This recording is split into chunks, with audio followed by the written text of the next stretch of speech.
മുണ്ടക്കൈ ചൂരൽമല പുനരധിവാസ പട്ടികയിൽ എതിർപ്പും പരാതിയും ഒരു ഭാഗത്ത് ശക്തമാകുന്നുണ്ട്.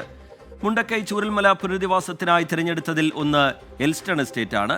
ഇപ്പോഴിതാ എൽസ്റ്റൺ എസ്റ്റേറ്റിലെ തൊഴിലാളികൾക്ക് ആനുകൂല്യങ്ങൾ ലഭ്യമാക്കണം എന്നാവശ്യപ്പെട്ടുകൊണ്ട് സംയുക്ത ട്രേഡ് യൂണിയൻ പ്രക്ഷോഭത്തിലേക്ക് കടക്കാനൊരുങ്ങുകയാണ്. 300ഓളം തൊഴിലാളികൾക്കാണ് ആനുകൂല്യം നൽകേണ്ടതെന്ന് സംയുക്ത ട്രേഡ് യൂണിയൻ വ്യക്തമാക്കുന്നു. ഈ സാഹചര്യത്തിൽ തൊഴിൽ വകുപ്പ് മന്ത്രി യോഗം വിളിക്കാൻ ആവശ്യപ്പെട്ടിട്ടും നടപടി ഉണ്ടായിട്ടില്ല എന്നും ആരോപണമുണ്ട്. ഈ മാസം 22-ന് കളക്ടറേറ്റിന് മുന്നിൽ പ്രതിഷേധിക്കുമെന്ന് സംയുക്ത ട്രേഡ് യൂണിയൻ ഭാരവാഹികൾ വ്യക്തമാക്കി. ദുരന്തബാധിതരുടെ പുനരധിവാസ നടപടികൾ സജീവമായി മുന്നോട്ടു പോവുകയാണ്. എന്നാൽ എൽസ്റ്റൺ എസ്റ്റേറ്റിലെ തൊഴിലാളികളുടെ ആനുകൂല്യത്തിന്റെ കാര്യത്തിൽ ഇതുവരെ വ്യക്തത വന്നിട്ടില്ല. ഇക്കാര്യത്തിൽ നടപടി ഉണ്ടാകണമെന്നാണ് തൊഴിലാളി സംഘടനകൾ ആവശ്യപ്പെടുന്നത്.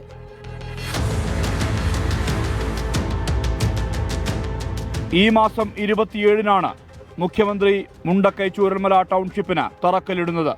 എസ്റ്റേറ്റിൽ ഭൂമി ഏറ്റെടുക്കൽ നടപടികളെല്ലാം പൂർത്തിയായി കഴിഞ്ഞു.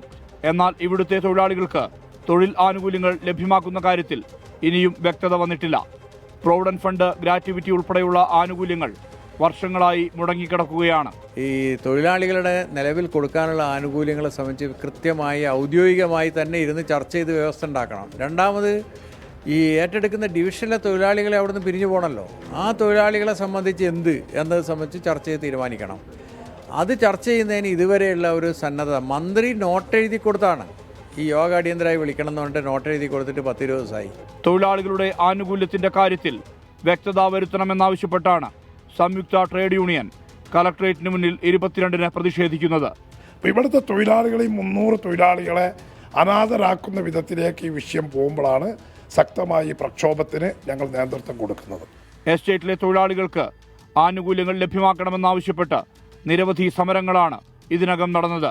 എന്നാൽ മാനേജ്മെന്റ് ആനുകൂല്യങ്ങൾ ലഭ്യമാക്കാൻ തയ്യാറാകുന്നില്ലെന്നാണ് പരാതി. ദുരന്തബാധിതർക്കൊപ്പം പുനരധിവാസത്തിനായി കുടിയൊഴിയേണ്ടി വരുന്ന തൊഴിലാളികളെ കൂടി കേൾക്കാൻ സർക്കാരിനും ഉദ്യോഗസ്ഥർക്കും മനസ്സുണ്ടാകണം. ഇതുവരെ ആനുകൂല്യങ്ങൾ നൽകാത്ത മാനേജ്മെന്റിനെ കൊണ്ട് ഇക്കാര്യത്തിൽ നടപടിയെടുപ്പിക്കണം. ഈ ആവശ്യമാണ് തൊഴിലാളി സംഘടനകൾ ഉന്നയിക്കുന്നത്. സുർജിത് അയ്യപ്പത്ത്, 24 വയനാട്. പൊതുജനം കഴുതയല്ല സാർ.